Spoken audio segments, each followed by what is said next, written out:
Listen, congratulations on the film. It has a very interesting twist. It's a little like a thriller even. Would you agree with me? And if you can comment on that.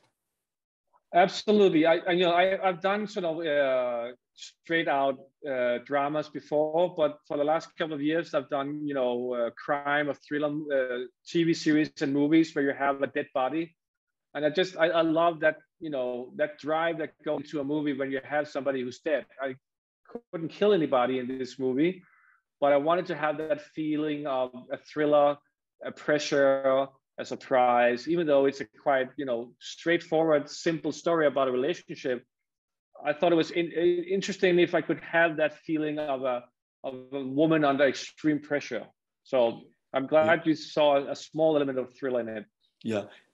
Also, I don't think it's a simple story. For me, it's a nice story to watch, but it's complicated because in a way, the Michelin star defines how much, I think that goal defines how much they love each other, but in a very obsessive way.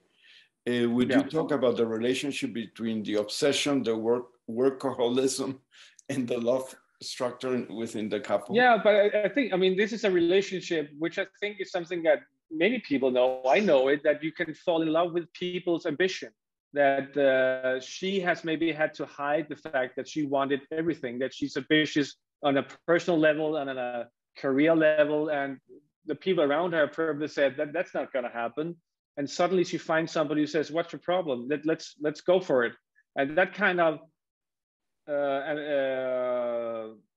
falling in love with another person's ambition and talent is obviously intoxicating, but also dangerous, because that the hard truth of life is that there is some kind of balance you have to find. Or there's only 24 hours in a day, and so they have found each other in something that is both, makes positive. It makes them do stuff. It makes them create stuff. It gives them kids. It gives them the restaurant, but it's all their own destruction, because in the end, obviously, that kind of striving and working and having this clear-cut goal outside of yourself, outside of the family, brings its own destruction to it. Christoffer, and the inspiration for the story, is it autobiographical? I'm kidding, huh? It's a joke.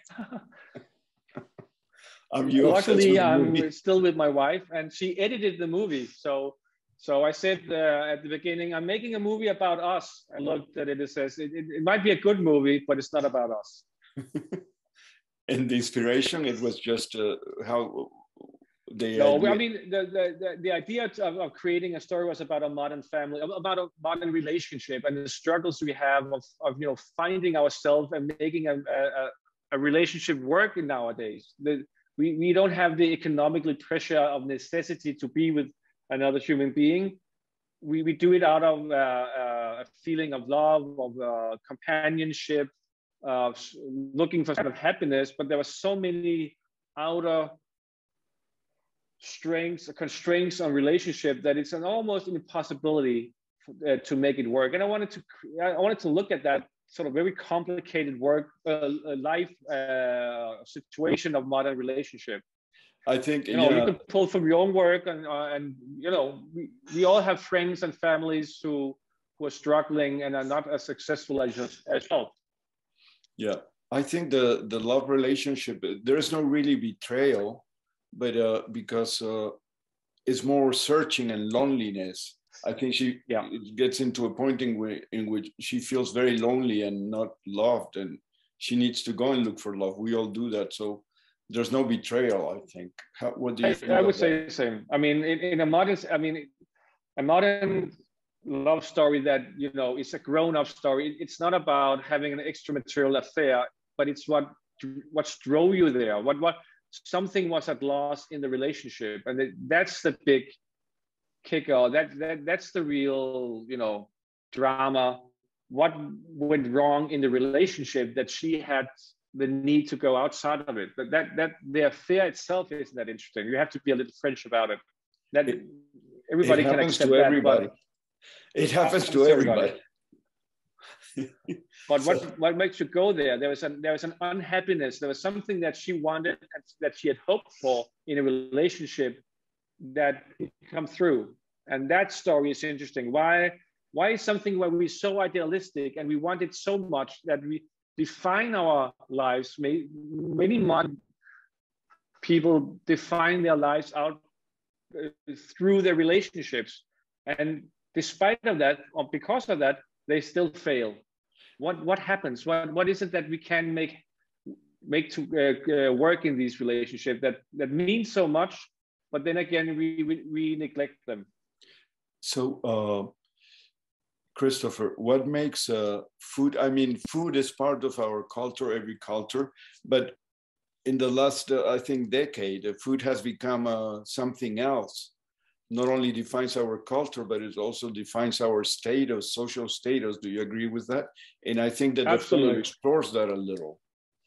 Absolutely. I mean, food has become, chefs have become rock stars, and food has become prestige and identity project of eating the right food, attending the right restaurants, and the way we process and where the food comes from is politics, right? Where is it grown? How do we grow it? The way we process it in the kitchen is culture. What kind of tradition do we have about processing the food? And then when we serve it on a plate, it's aesthetics. It's about what's pleasing for the eye. Are you a minimalist? Are you a maximalist? How is a pleasing plate look to you? So food, even as simple as it is, and a necessity of life, is a very complicated structure that tells a story about basically every element of human life, from politics to culture to aesthetics. So there's a lot to say about it. Last question, because we're running out of time. Where does your need to tell stories through movies come from? I wish I knew. If I knew, I wouldn't have to do it. There's something I'm looking for to tell that I keep striving for, and I can't find it. When I find it, I'll stop.